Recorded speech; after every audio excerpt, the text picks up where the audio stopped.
Bad luck in the evening. After a hard day, I decided to relax in front of the TV. I made tea, turned on the movie. I don't touch anyone. My cat sat on the floor in the hall, listening to all the noises in the hall. On everyone who passed by our apartment growled threateningly. That's how it is fighting. Soon I got tired of her antics and shouted at her a little. This helped. There was nothing else to distract me from watching TV, but at least for the next 5 minutes, at the end of which I heard a terrible cat scream. I look around, my purr is nowhere to be found. I go into the corridor, there is no one there either. I run into the kitchen, and there the cat is hanging head down with its tail wrapped around the battery. And this battery I only recently painted. The tail stuck, which is interesting, tightly, so I was forced to cut off the hair. But the battery turned out to be fluffy and white. Generous soul. I once had a cat named Mania, a very ordinary yard breed, but her intelligence and stubbornness could not fail to amaze. Her favorite occupation was stealing.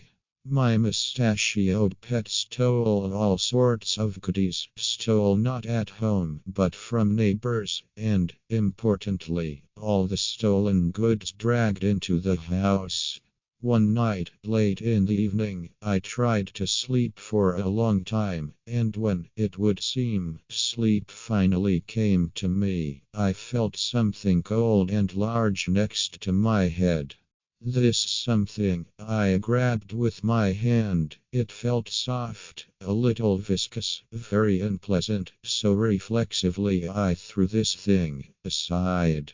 I jumped out of bed, turned on the light, looked at the floor, and there was a piece of meat gnawed all in a cellophane bag torn. I look at the bed, and there my Manka sits and looks at me with such a tender look, saying, "Eat, this is for you."